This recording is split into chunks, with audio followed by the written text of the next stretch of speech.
Bismillahirrahmanirrahim. Alhamdulillahi rabbil alamin. Hamdan hamidin, hamdan syakirin, hamdan yuafi ni'ma wa yukafi mazidah. Allahumma salli wa sallim wa karim wa majid wa azim Sayyidina wa habibina wa zukhrina wa maulana Muhammad bin Abdullah Habibil Mustafa Sayyidus Sada wa ala ali wa sahbihi ajma'in wa man sara ala darbi wa alaina ma'ahum wa fihim birahmatika ya arhamar rahimin. Nawaina ta'aluma wa ta'lim wa tadhakura wa tadhkir wa nafa wal intifa' wal ifadata wal istifadah wal hatha ala tamassuki bi kitabillah wa sunnati rasulih wa du'a ila al-huda wa dalalata ala al-khair ibtigha'a wajhillah wa mardati wa qurbihi wa thawabi subhanahu wa ta'ala amma ba'du. Assalamualaikum warahmatullahi wabarakatuh. Alhamdulillah, ibu-ibu dan bapa-bapa yang dirahmati Allah Subhanahu wa taala. Pertama sekali, marilah kita memanjatkan rasa syukur kita kepada Allah Subhanahu wa taala. Kerana pada waktu yang mana ramai orang sedang seronok berehat di atas katil mereka, pada waktu yang mana masih ramai lagi orang yang sedang tidur lena dibuai mimpi indah, tetapi Allah Subhanahu wa taala telah memuliakan kita. Allah Subhanahu wa taala telah meletakkan kita di antara tempat-tempat yang paling Allah Subhanahu wa taala cintai. Serba kekurangannya kita, serba lemahnya kita, serba tak cukupnya kita ini, akan tetapi dimuliakan kita pada pagi ini dengan tempat yang paling diredai oleh Allah Subhanahu wa taala. Mudah-mudahan tempat yang diredai Allah ini, Allah Subhanahu wa taala pun redha kepada kita di dalam kehidupan kita. Allahumma amin. Jadi insya-Allah kita akan baca beberapa hadis dan kita akan baca beberapa syarahannya, dan mudah-mudahan perkara ini dapat diambil manfaat untuk dibawa balik ke rumah.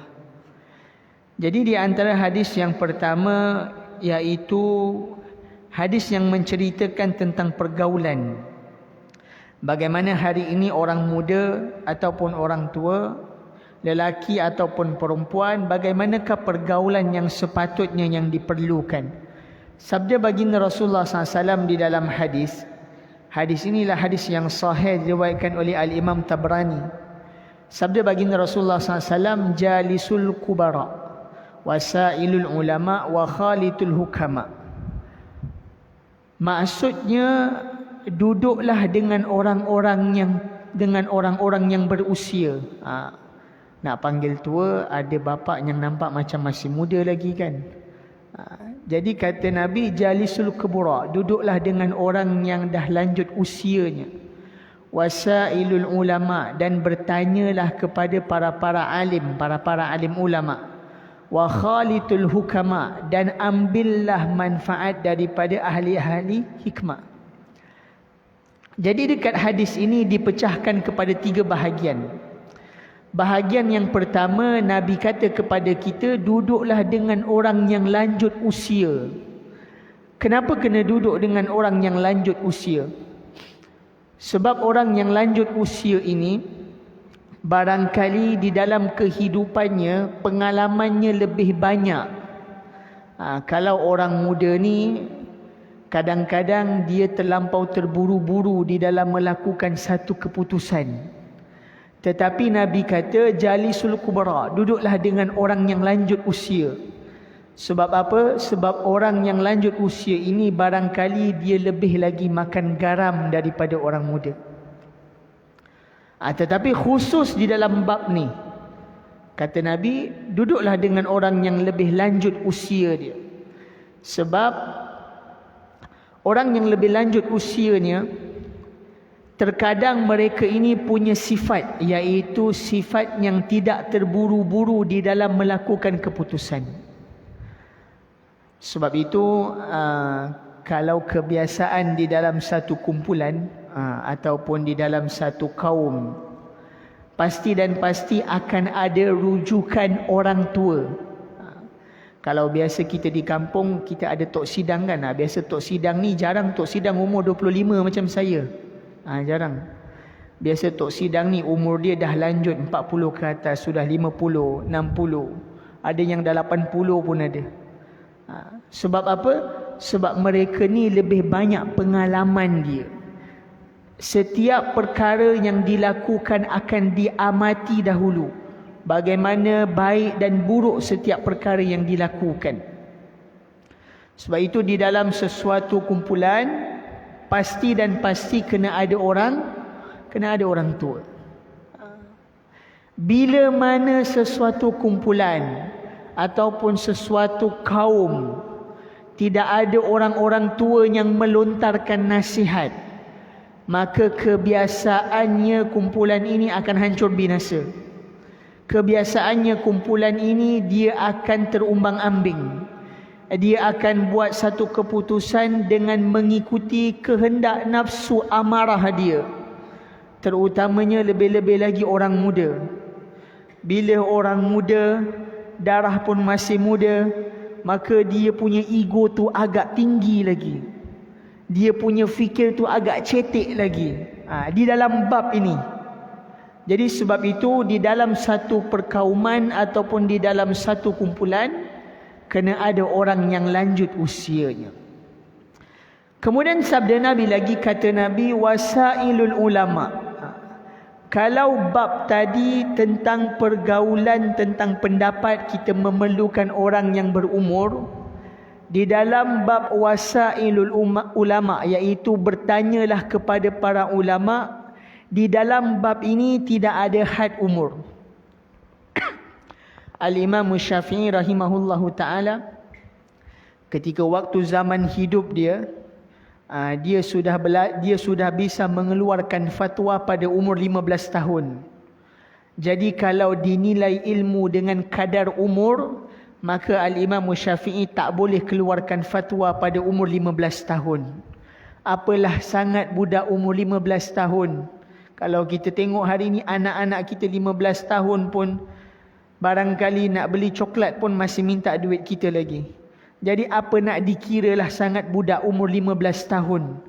Tetapi kalau di dalam bab ilmu, umur ini tak menjadi satu masalah kepada seseorang itu. Sebab itu Al-Imam Syafi'i umur 15 tahun sudah bisa mengeluarkan fatwa. Dan fatwa dia yang digunakan ini bukan daripada golongan ahli negara dia sahaja. Malah fatwanya digunakan di seluruh dunia. Pada umur 18 tahun, Al-Imam Syafi'i telah diambil fatwa dia boleh dikatakan di seluruh pelosok dunia. Pada umur 18 tahun telah berjaya mengarang satu ilmu yang baru, iaitu dipanggil ilmu usul fiqh. Digunakan sehingga pada hari ini. Tak ada lagi orang yang boleh mengeluarkan hukum di dalam Al-Quran melainkan dengan kaedah usul fiqh. Umur 18 tahun. Kalau dulu zaman-zaman saya umur 18 tahun, kawan-kawan saya umur 18 tahun masih lagi angkat tayar motor satu. Tayar motor, angkat tayar motor satu. Masih lagi merempit lagi. Tetapi ini Al-Imam Syafi'i 18 tahun sudah masyhur, terkenal satu dunia. Terkenal sebab apa? Sebab ilmunya yang bagus. Jadi di dalam bab ilmu tidak ada jangkauan umur. Sama ada orang muda ataupun orang tua, selagi mana dia berilmu, maka dia mulia di sisi Allah Subhanahu wa taala. Tuan-tuan dan puan-puan yang dirahmati Allah Subhanahu wa taala. Kalau tadi Imam Syafi'i umurnya 18 tahun, ada seorang ulama bernama Syekh Zakaria, Al-Imam Zakaria, Syekhul Islam. Ini Imam Syekhul Islam. Bila disebutkan gelaran Syekhul Islam ini, bermaksud seluruh abad orang Islam akan guna pendapat dia. Al-Imam Zakaria ini tak belajar pada umur muda. Dia belajar pada permulaan umur 40 tahun. Pada umur 40 tahun belajar di Azhar selama 10 tahun. Maka belajar di Azhar pada 10 tahun, umur 50 tahun keluar menjadi Syekhul Islam, iaitu syekh kepada masyarakat, kepada orang-orang Islam. Sebab itu saya sebut di dalam ilmu tidak ada jangkauan umur. Yang muda ataupun yang tua, selagi mana dia berumur, selagi mana dia berilmu, maka dia mulia di sisi Allah Subhanahu wa ta'ala. Jadi sebab itu hari ini kita kena syukur kita belajar ilmu. Sabda Nabi baginda Rasulullah SAW, "Man yuridillahu bihi khairan yufaqihu fiddin." Barang siapa yang Allah nakkan kepada dia kebaikan, kalau Allah nak lihat kita jadi orang baik, kalau Allah nak tuan-tuan dan puan-puan jadi orang bagus, jadi orang yang baik, maka Allah Subhanahu wa ta'ala akan beri kepada dia kefahaman tentang ilmu agama. Ada orang di luar sana Allah tak letakkan dia di dalam majlis ilmu agama. Tidak. Allah sisirkan dia. Bermaksud Allah tak berkehendak kepada dia akan kebaikan. Tetapi hari ini kita, permulaan pagi kita sudah dimulakan dengan kebaikan, maka insya-Allah kata para ulama, setiap yang bermula dengan baik, kebiasaannya pengakhirannya akan diakhiri dengan kebaikan. Jadi hari ini kita mulakan hari kita dengan belajar ilmu, sembahyang berjemaah, duduk dalam masjid lagi. Maka kita berharap akhir kita hari ini juga diakhiri dengan perkara yang baik. Allahumma amin. Ibu-ibu dan bapa-bapa yang dirahmati Allah Subhanahu wa ta'ala, mulianya belajar ilmu ini disebutkan di dalam hadis juga.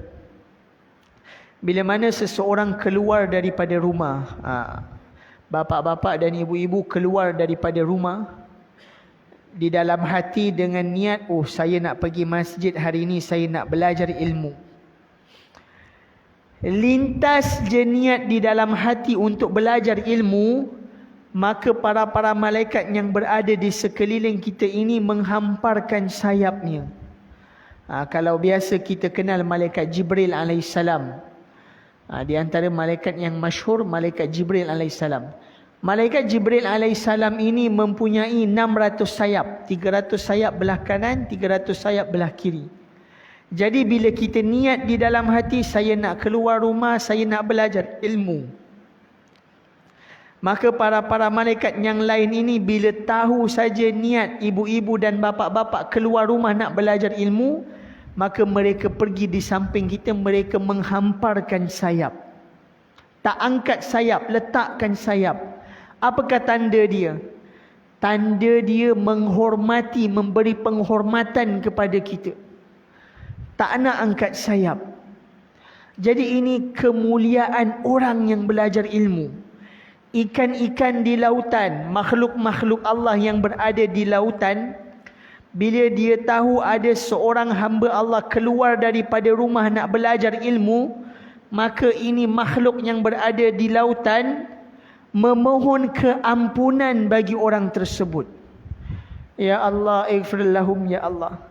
Ya Allah, ampunkanlah dosa dia ya Allah. Allahumma ighfir lahu ya Allah. Ya Allah, ampunkanlah dosa mereka ya Allah. Tumbuh-tumbuhan yang berada di sekitar kita, pokok durian ke, bunga ros ke, bunga kertas ke, apa bungalah yang berada di sekeliling kita, rumput-rumput ini semua, tumbuh-tumbuhan yang berada di sekeliling kita bertasbih untuk orang yang keluar daripada rumah semata-mata untuk belajar ilmu agama. Jadi inilah kemuliaan yang disebutkan bagi orang yang belajar ilmu agama, walaupun kelihatannya macam tak ada apa. Duduk dekat masjid, dengar ustaz cakap, nampak macam tak ada apa, tapi hakikatnya para malaikat bila tahu ada majlis ilmu agama, maka mereka berbondong-bondong duduk sehingga ke arasy Allah Subhanahu wa ta'ala. Majlis ilmu agama ini, kalau di langit, seumpama hari ini kita melihat bintang pada malam hari. Kalau kita waktu malam nanti kita nampak bintang, cantik bintang, bercahaya. Maka ahli langit bila dia melihat majlis ilmu agama di muka bumi, seumpama kita melihat bintang di langit. Maka inilah kemuliaan yang diberikan oleh Allah Subhanahu wa taala. Bukan kepada sesiapa, melainkan kepada orang yang dikehendaki oleh Allah Subhanahu wa taala. Jadi kita berharap mudah-mudahan Allah kekalkan kita di dalam nikmat seperti begini sehingga kita mati menghadap Allah Subhanahu wa taala. Kemudian yang terakhir sabda baginda Rasulullah SAW, wa khalitul hukama. Ambillah perkataan-perkataan hikmah, kata-kata yang bagus, minan nasihat, daripada nasihat yang baik, daripada orang-orang hikmah. Ibu-ibu dan bapa-bapa yang dirahmati Allah Subhanahu wa taala. Tanda hati seseorang manusia itu rosak adalah seseorang itu tak boleh nak terima hikmah daripada orang lain. Kalau biasa kita dengar, la tashufu man yaqul lakin yashuf ish yaqul. Jangan kita lihat siapa yang cakap, tapi kita lihat apa yang dia cakap. Contoh, kalau seandainya hari ini kita lewat nak solat, tiba-tiba ada budak lah, contohlah ada anak-anak kata, pakcik ni kan dah azan, kenapa tak solat lagi? Jangan kita marah ini budak. Kelihatannya macam kurang ajar, tetapi hakikatnya tanda Allah Subhanahu wa taala sayang kepada seseorang, maka Allah akan hantar seseorang untuk memperingati dia. Tanda iman seseorang itu baik, tanda tidak rosaknya iman seseorang, maka Allah Subhanahu wa taala akan menjadikan seseorang itu lain, iaitu lembut untuk menerima nasihat daripada orang lain. Hari ini kalau kita nak lihat macam mana iman kita, kalau macam mana kita nak lihat hati kita, maka tidak ada cara lain yang lebih mudah melainkan kita lihat bagaimana ekspresi kita, reaksi kita di dalam menerima nasihat orang lain kepada kita. Ada sebahagian manusia minta maaf cakap, bila kita nasihat dia, dia marah. Baru-baru ni saya baru pergi umrah tau. Minggu lepas saya baru balik daripada umrah. Wallahi ini satu pengalaman yang barulah bagi saya kan. Sebab biasa setiap tahun saya akan bawa jemaah. Ramailah, biasa 60 orang. Kali ni 130 orang. Jadi pakcik-pakcik bayangkan 130 orang ni kita nak satukan hati mereka semua. Ada yang jalan dia kiri, ada yang jalan kanan, ada yang terus, ada yang menurun. Jadi tak ramai yang sefahaman. Jadi Masya Allah kali ini saya diuji sedikitlah. Sebab suasana agak sukar sedikit dekat Mekah sekarang. Orang tengah ramai, harga pun melambung naik. Jadi ada sedikit perselisih faham. Jadi saya diuji sedikit. Ada beberapa orang pakcik ni yang terlepas cakap lah. Mungkin layanannya tak bagus kan. Dari segi hotel dan sebagainya. Jadi bila kita beri nasihat kepada dia, kita tagrib dia. Tagrib ni maksudnya kita panggil dia, pakcik sabar, jangan macam ni. Kita dekat tempat yang berkat kan. Kita dekat bumi Madinah. Dekat bumi ni ada jasad yang paling mulia, ada jasad Nabi. Tetapi hati dia memberontak. Dia macam tak boleh terima tau. Dia macam cakap, oh tak boleh, ana sudah bayar.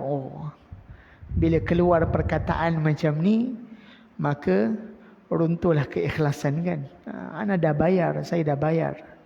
Memang betul kita dah bayar. Tetapi kadang-kadang perkara itu luar daripada kemampuan kita. Macam mana saya nak kawal? Tuan-tuan cuba fikirkan, orang Malaysia saja pada hari ini yang pergi umrah ada 100,000 orang manusia. Jadi bayangkan ramainya manusia dekat sana. Lagi ramai daripada musim haji. Kalau orang Malaysia 100,000 orang, orang Indonesia berapa pula? Plus 3, 300,000 orang. Kalau di Mekah, hotel yang paling besar nama dia Hotel Clock Tower. Hotel Clock Tower ni dia ada 1,600 bilik. Tapi dekat reception dia ada banyak lagi beg yang disusun. Maksudnya bilik penuh. 1,600 bilik pun penuh. Jadi ini di luar kemampuan saya. Jadi adalah orang marah lah kan. Allah yahdina wa yahdihim. Moga-moga Allah ampunkan dosa dia. Allah beri dia hidayat dan Allah ampunkan dosa saya jugalah. Jadi bila diberi nasihat maka dia marah. Jadi saya pun tak marah lah. Takkan saya nak marah kan. Saya tak marah lah. Saya senyum je lah. Tapi ini menunjukkan apa? Ini menunjukkan hatinya bermasalah. Sebab terkadang satu perkara itu memang kita dah rancang. Kita dah rancang bagus dah. 3 bulan sebelum pergi kita dah rancang. Macam ni perjalanan dia. Macam ni pergerakan dia. Tetapi apalah kemampuan kita sangat. Seorang insan yang lemah. Bila mana kita berdiri dengan hukum qada dan qadar Allah Subhanahu wa taala, maka apalah mampu saya nak buat. Melainkan saya nak kena hadap perkara yang Allah telah sediakan untuk kita. Jadi ada orang dia marah. Sebab apa? Sebab hatinya rosak. Jadi hari ini kalau nak lihat bagaimana situasi hati kita, kita tengok macam mana keadaan kita bila kita diberi nasihat. Takkanlah saya nak beri layanan yang buruk pada jemaah-jemaah umrah. Betul tak? Tapi di luar kemampuan. Jadi saya minta maaf je lah dekat dia. Tapi menunjukkan bahawasanya hati itu menjadi rosak bila mana seseorang tak boleh nak terima nasihat. Jadi sebab itu hari ini kosongkan pemikiran kita daripada untuk menjadi orang yang ego. Sebab apa? Hancurnya Fir'aun laknatullah alaih kerana sifat seperti begini. Binasanya Qarun ditenggelamkan dengan bumi kerana sifat seperti begini. Sombongnya Fir'aun laknatullah alaih. Hari ini semua orang kenal Fir'aun, masyhur Fir'aun ni. Punyalah jahatnya Fir'aun hari ini, tak ada lagi orang letak nama anak dia Fir'aun. Ada ke? Ada ke orang Senawang nama anak dia Fir'aun? Tak ada. Sebab apa? Sebab orang tahu Fir'aun ni jahat. Punyanya sombongnya Fir'aun ni, jahatnya Fir'aun ni kerana sifat sombong seperti mana yang disebutkan tadi, sehinggakan di hari akhirat nanti bila Allah bangkitkan manusia, ketika mana Yaumus Sa'ah, iaitu hari penghisapan. Semua orang akan dihisap. Saya akan ditanya, Pak Cik akan ditanya, Mak Cik dekat belakang 2 orang pun akan ditanya. Dekat mana umur digunakan, harta digunakan. Waktu tu bila Fir'aun nak dihisap nanti, punya sombong Fir'aun ini dia akan kata dengan Allah. Ini disebutkan di dalam kitab-kitab hikam. Dia akan kata dengan Allah. Waktu Allah tanya, wahai Fir'aun, man anta wa man ana? Siapa engkau, siapa aku? Maka apa kata Fir'aun? Kata Fir'aun, sama seperti yang Allah telah letak di dalam Al-Quran. Fir'aun akan kata, ana rabbukumul a'la. Akulah Tuhan yang maha tinggi. Sebab apa? Sebab kerana sombong dia. Sebab kerana rosaknya hati Fir'aun. Tak nak terima nasihat Nabi Allah Musa ketika waktu hidup dia. Maka hancur lebur binasanya Fir'aun di hari akhirat. Dah mati dah. Dah kena sebat dah dalam kubur. Dah kena azab dah dalam kubur. Dah lihat dah mungkar dan nangkir. Pun masih sombong depan Allah Ta'ala. Berani lagi Fir'aun cakap, ana rabbukumul a'la. Akulah Tuhan yang maha tinggi. Subhanallah. Hasbunallahu wa ni'mal wakil. Maka sebab itu buanglah sifat-sifat sombong ni. Belajarlah hari ini untuk terima nasihat orang lain. Kerana apa? Kerana tanda rosaknya hati ataupun iman seseorang adalah bila mana mereka tak nak belajar untuk terima nasihat orang yang lain. Jadi mudah-mudahan Allah Subhanahu wa taala menjadikan kita daripada orang yang suka untuk menerima nasihat daripada orang lain. Allahumma amin. Jadi hadis yang seterusnya iaitu hadis berkenaan tentang jihad. Yang mana hadis ini sangat-sangat digunakan waktu pada ketika zaman sahabat radhiyallahu anhum ajma'in. Sabda baginda Rasulullah SAW, jahidul musyrikin bi amwalikum wa anfusikum wa alsinatikum. Iaitu maksud dia, berjihadlah kamu menentang orang musyrikin bi amwalikum, dengan harta kalian, wa anfusikum, dan dengan diri kalian, wa alsinatikum, dan dengan lisannya kalian. Dahulu kala ketika zaman baginda Rasulullah SAW 1446 tahun hijrah yang terdahulu, para sahabat radhiyallahu anhum ajma'in mereka sangat faham dengan ayat ini. Tuan-tuan cuba bayangkan, di antara manusia yang faham tentang ayat ini adalah Sayyidatuna Fatimah, iaitu Sayyidatuna Khadijatul Kubra. Kita ambil contoh orang wanita dahulu. Sayyidatuna Khadijah ini adalah wanita yang paling kaya. Bukan wanita paling kaya lah, manusia yang paling kaya ketika di Mekah. Kalau tak silap saya, dia ada harta sebanyak 300 ekor unta merah. Kalau seekor unta merah ni zaman dahulu, kalau zaman sekarang ni nak dikirakan macam sebiji Ferrari lah. Mahal unta merah ni, unta yang sihat. Jadi Sayyidatuna Khadijah ni ada 300 ekor unta, ada 300 biji Ferrari. Sangat-sangat kaya. Tetapi kerana dia faham dengan sabda hadis Nabi ni, maka cuba tuan-tuan bayangkan, hari ini kita ada 300 biji Ferrari kat rumah ni. Rumah saya dekat Taman Bukti. Dekat Taman Bukti ada seorang ustaz, ada 300 biji Ferrari. Contohlah. Tetapi 300 biji Ferrari ini dijual. Diberikan segala hasil yang dijual ini kepada Masjid Sungai Landak. Tak meninggalkan sepasang baju, tak ambil pun RM1 daripada hasil jualan 300 biji Ferrari ini. Itulah situasi Sayyidatuna Khadijatul Kubra. Sebab apa? Sebab faham dengan hadis ni. Jadi hadis ni sangat-sangat diguna pakai oleh sahabat yang terdahulu. Di antaranya sahabat yang lain, Sayyidina Abu Bakar As-Siddiq radhiyallahu anhu. Disebutkan di dalam kitab tarikh, Sayyidina Abu Bakar ni ada 100 ekor unta merah. Kurang sikit. Sayyidina Khadijah ada 300, Sayyidina Abu Bakar ada 100 ekor unta. Ada 100 biji Ferrari.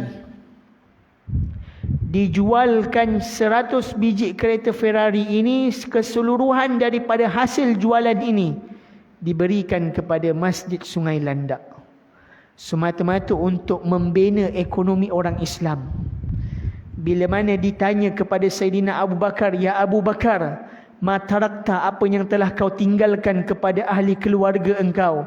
Maka apa kata jawab Sayyidina Abu Bakar? Kata jawab Sayyidina Abu Bakar, aku tinggalkan kepada ahli keluargaku, iaitu Allah dan Rasul. Wow. Fahamnya mereka kepada ayat ni. Tetapi hari ini, zaman 2023, kita tak dituntut macam ni. Kita tak disuruh jual rumah, jual kereta, kemudian infak kepada masjid. Kalau boleh buat macam ni, subhanallah. Tapi kita tak disuruh buat macam ni.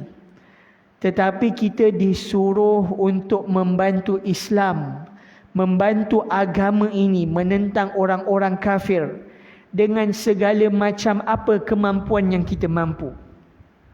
Kalau kita lihat pada tahun lepas, ada seorang orang kafir yang masyhur, iaitu Presiden Perancis, telah menghina junjungan besar baginda Rasulullah SAW. Dia buat satu poster tuan-tuan, bukan poster lah, kain rentang. kemudian diletakkan di ibu pejabat Perancis. Kemudian dia kata inilah penglipur lara. Kalau kita hari ini kita panggil Maharaja Lawak Mega lah. Macam itulah maksud dia. Ini penipu kata dia. Ini Muhammad penipu. Ini kurang ajar ni orang kafir ni. Jadi apa yang kita mampu lakukan?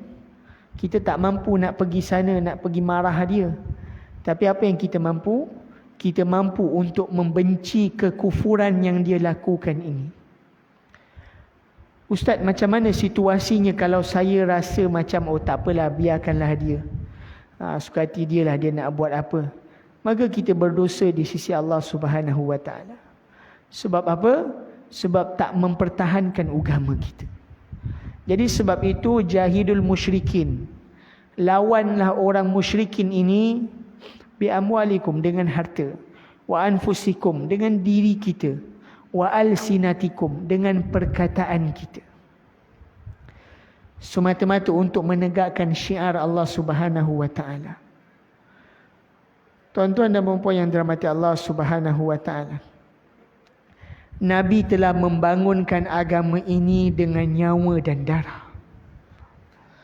Kalau biasa kita dengar sahabat infak dan sebagainya, tapi sebenarnya Nabi telah membangunkan agama ini dengan nyawa dan darah. Bagaimana pengorbanan baginda Rasulullah SAW, bukan sekali, bukan dua kali, kena ugut nak kena bunuh. Bukan dengan orang lain, dengan pakciknya sendiri. Bukan dengan orang lain, dengan orang kampung sendiri. Contoh hari ini saya duduk Taman Bukti, orang Taman Bukti nak bunuh saya. Macam itulah contoh dia.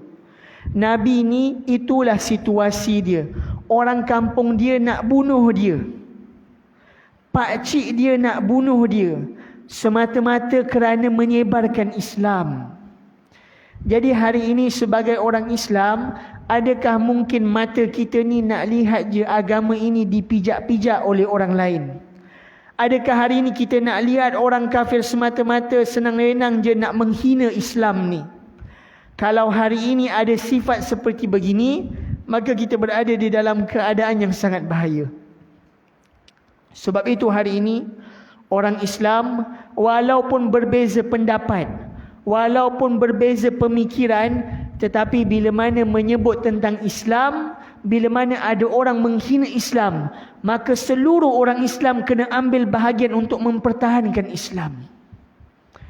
Tua, muda, golongan A ke, B ke, C ke, bila mana bergelar Islam, maka seluruh kena ambil bahagian untuk mempertahankan Islam.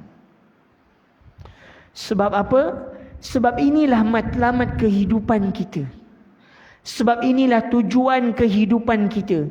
Inilah satu-satunya metode, iaitu cara kehidupan yang kita nak pakai bukan sampai mati, tapi dah lepas mati pun kita akan pakai lagi perkara ini. Tak ada orang yang boleh selamat pada hari ini, melainkan orang itu berjalan di atas jalan-jalan orang yang beriman dengan agama Islam. Siru ala hadhihi din, iaitu berjalan terus dengan jalan-jalan agama, iaitu agama Islam. Jadi Islam ini umpama kunci untuk kita masuk ke dalam syurga. Waktu saya di Melaka, saya pun baru tahu benda ni. Waktu saya dekat Melaka, waktu saya nak ambil tauliah Melaka, tauliah mengajar Melaka, saya ditemu duga oleh seorang profesor bekas pensyarah UKM, Universiti Kebangsaan Malaysia. Orang hebat ni, orang alim, mahir dalam ilmu usul. Jadi dia tanya kepada saya, dia tanya satu soalan. Dia tanya saya, Ustaz, apakah nama agama yang dibawa oleh para anbiya yang terdahulu? Bukan Rasul. Kalau Rasul ada 25 Rasul. Para anbiya ni ada banyak. Ada sebahagian kata 140,000 para anbiya. Ada Nabi diutuskan untuk seorang manusia. Ada Nabi diutuskan untuk satu kampung. Ada Nabi diutuskan untuk 5 orang. Tetapi Nabi yang diutuskan untuk seluruh alam adalah Nabi Muhammad SAW. Jadi profesor ni tanya, Ustaz, apakah nama agama yang dibawa oleh para anbiya yang dahulu? Jadi saya pun fikir-fikir. Campur dengan was-was pula. Gugup pula kan. First time masa tu. Jadi saya pun cakap tak tahulah. Saya kata, saya sampaikan gugup. Saya ada jawab Israelia. Kalau tuan-tuan nak tahu, Israelia ni iaitu golongan-golongan Israel yang waktu zaman Nabi Allah Isa AS lah. Tak tepat jawapan tu. Jadi saya pun tanya dia apa jawapannya. Dia kata dengan saya, Ustaz, agama yang dibawa oleh anbiya yang terdahulu pun sama nama agamanya seperti mana nama agama pada hari ini, iaitu agama Islam. Sebab itu saya kata, tak ada manusia yang boleh selamat daripada dunia, daripada ancaman kubur, daripada azab di hari akhirat, melainkan orang itu dia berjalan di atas jalan agama Islam. Sebab apa?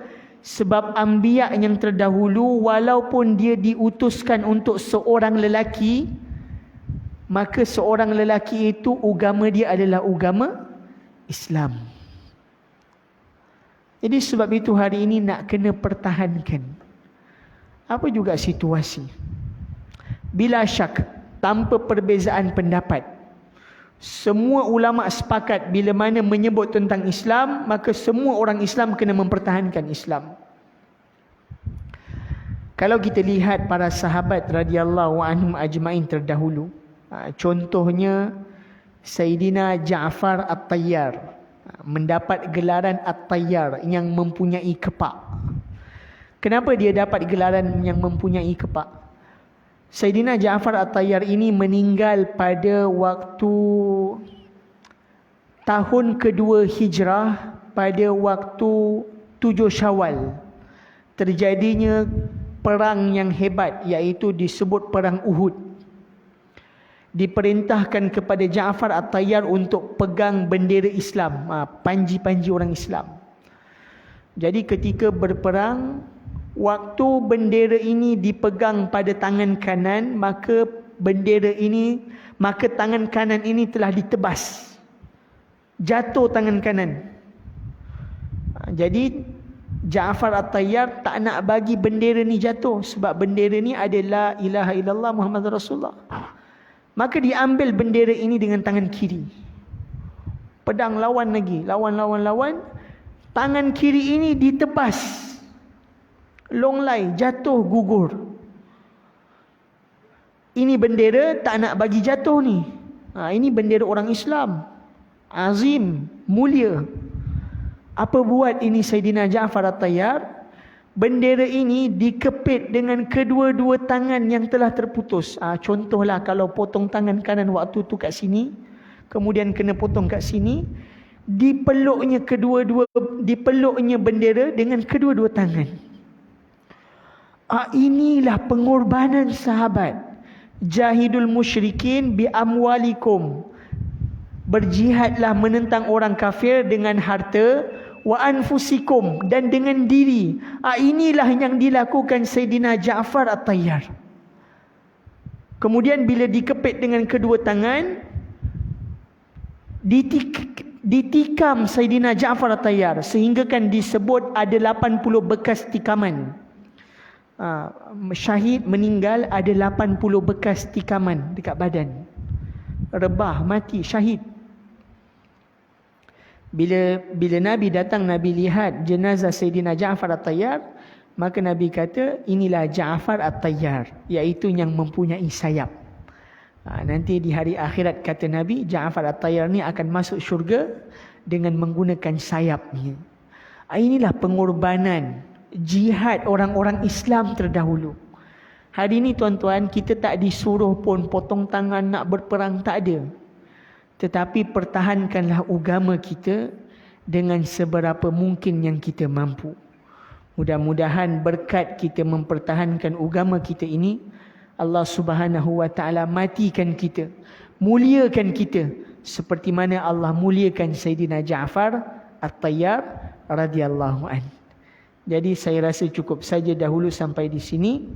Dan hadis yang kita baca ini yang berkenaan dengan jihad ini pun adalah hadis yang sahih, diriwayatkan oleh Al-Imam Ahmad rahimahullahu ta'ala. Jadi mudah-mudahan apa yang kita dengar pada pagi ini, Allah Subhanahu wa ta'ala memberikan sedikit pengajaran kepada saya dan kepada tuan-tuan dan kepada ibu-ibu agar mana dapat kita berikan kepada ahli keluarga kita yang berada di rumah. Jadi insya-Allah jika seandainya tidak ada apa-apa yang menghalang, kita jumpa lagi pada minggu yang akan datang. Aku qauli hadza wa astaghfirullah li wa lakum wa li sairil muslimina wal muslimat walhamdulillahirabbil alamin. Kita baca doa sedikit kemudian kita bersurat. A'udzu minasyaitonir rajim. Bismillahirrahmanirrahim. Alhamdulillahirabbil alamin wassalatu wassalamu ala asyrafil anbiya'i wal mursalin wa ala alihi washabihi ajmain. Nawainat al-fatihatul qabul wal iqbal sallallahu alaihi wa ta'ala bil kitabil muta'al wa nintil futu wal munu wa rasul qabru wa anna la taqabbala salata wa du'a wa aslashanana fid darain wa ja'al silikauni walil walidina wal jamil muslimin wa ala kulli niyatin salihatin jami'atil khairatid dunya wal akhirah wa yakhtimu lana bi husnil khatimah indal maut wa ma nawa kama nawasil habib Umar wa thumma ila Imam Muhajir Langama bin Isa wa ila Samadzan Fakih Mukaddam wa kulli jami' sadatin Ali Ba'alawi wa khususan ila al-Habib Abdullah bin Ali al-Haddad wa khususan ila al-Habib Ali bin Ahmad al-Habashi wa khususan ila al-Habib Ahmad bin Zain al-Habashi wa ila kulli jami'il muslimina wal muslimat wal mu'minina wal mu'minat. Ya Allah Tuhan kami, seandainya di antara kami ada yang sedang sakit, maka dengan keberkatan majlis ilmu ini Kau sembuhkanlah mereka. Seandainya ada yang sedang susah, maka senangkanlah mereka ya Allah. Seandainya ada yang sedang bersedih, maka gembirakanlah mereka ya Allah. Seandainya ada yang sedang sempit dihimpit hutang, maka permudahkanlah urusan mereka akan hutang mereka ya Allah. Ya Allah Tuhanku, dengan keberkatan majlis ilmu ini terimalah doa-doa kami ya Allah. Seandainya ada yang berniaga, maka lariskanlah perniagaan mereka.